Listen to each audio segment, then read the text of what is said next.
Hey wakaka, usitarajie mwanamke unayemsaliti, unayemuonyesha michepuko zako, unayemuonyesha matendo ya kumuumiza kuwa atakuheshimu.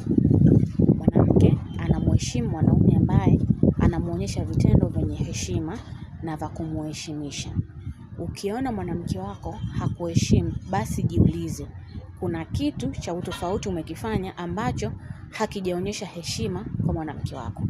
Kwa hiyo haiwezekani kwa mwanaume wake awe anamuonyesha dharau, mwanaume wake anamuonyesha michepuko zake, mwanaume wake anamuonyesha matendo yote ya usaliti, alafu huyo mwanamke akaonyesha heshima. Hiko kitu hakiwezekani.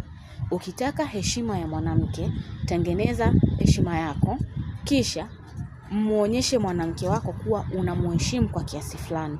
Basi huyo mwanamke atakuheshimu kwa kiasi ambacho unakitaka.